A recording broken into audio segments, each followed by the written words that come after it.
the person had multiple copes against her, petitions, everything that went against what member leaders do. So I made phone calls to this office, I made phone calls to the leaders that be, and right now, respectfully, I just want to know how we've dealt with this in the past.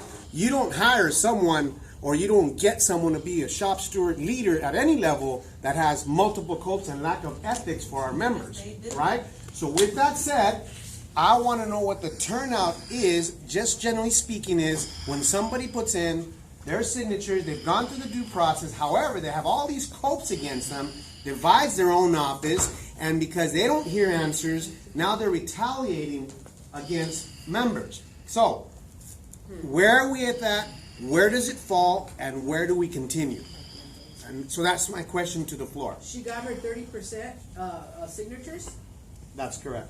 So 30% of her employees stated that she was to represent them as a union.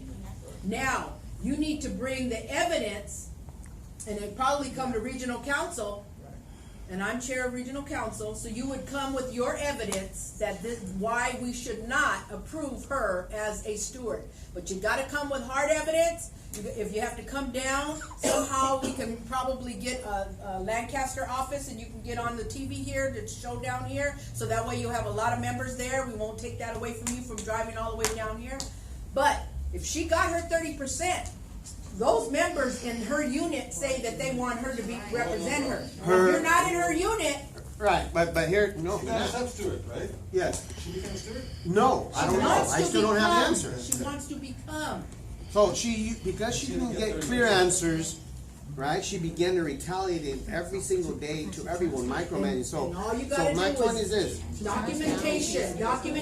So what's the latest? She's now gone. Oh, no. The division chief moved her because of the individual complaints by other units. She's now in another district. And she no longer can use those 30% that she started her work at. She's got to start all over again. Okay? Thank you. I'm sorry, gentleman right here. I got you. I'm a steward here at my office, and I like a lot of these flyers, but I would like to see if the website could have these for download as PDF. Sure. I think they might be on the website, but let me check. Yeah. Let me check. I like a lot of I have more copies here too. It is. Okay, sir, right here. You. So what site are you from? Paramount District Office 62. You go, where's you going? Okay, Paramount, we'll talk after the meeting. Okay, thank you. Keenan? I was just going to say that in the bylaws, the regional council has to approve a steward certification. So if there's some reason not to approve it, then that's where the evidence would be drawn. And if the regional council declines to certify, the member has the right, or the proposed steward, the member has the right to go to the executive board. So there's a process laid out where people can dispute whether or not somebody really meets the qualifications. You and then Irene. Go ahead. I work for City of Los Angeles. We had a meeting last training week. It's called intergenerational communication. How you communicate among the different generations in your workforce. They told right now traditionals, old timers, baby boomers, millennials, and Generation X. Traditionals and baby boomers are leaving right now. We have to work with how you're going to effectively communicate with millennials and Generation X.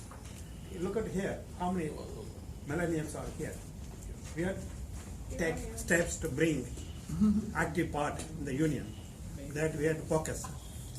Everybody has to bring their young generation active in the union. Then we are going to leave soon. We have to fill the vacuum. That's what I would like to bring. That was good. That was good. We got Irene. I just want to just say, I'm new at this too. We voted out one of our stewards, and I just want to know whose responsibility is it to send out that letter to that person saying they're deactivated? So what happened now? We voted out a steward in our Okay, they decertified it and they no longer wanted a certain person to be their steward. So we sent it through. The union checked the names that were real paying. Right. members and Right. everything.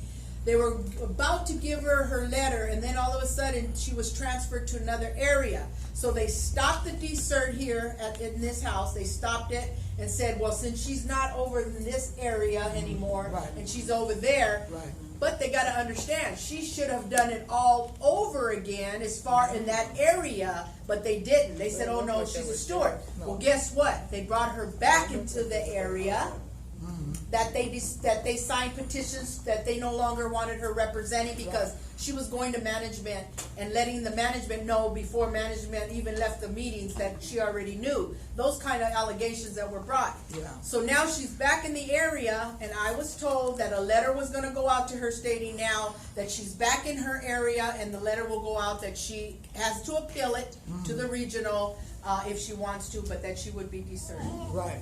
Well, we can talk. That really goes to our leadership I know, I'm development telling you. with Sheena. With Sheena. Okay. So let's put that together and see what. Let Okay, me we're track gonna and follow find out up what's on going it. on. All right, we're gonna follow up on it, Right. sir. A little concerned about this idea of decertification of a steward based on COPES, or maybe a group of individuals that have elected to. A lot of people in here don't know what COPE means. Okay. It's basically a complaint on one of the one of the classes that they feel it's a violation of a person's rights, right? With regards to equity. It's a process the department has for employees that want to file a complaint against any other employee that may violate one of those categories. But that said, my concern is that we have stewards that are voluntarily doing a job. If they're doing it poorly, then it probably is the responsibility of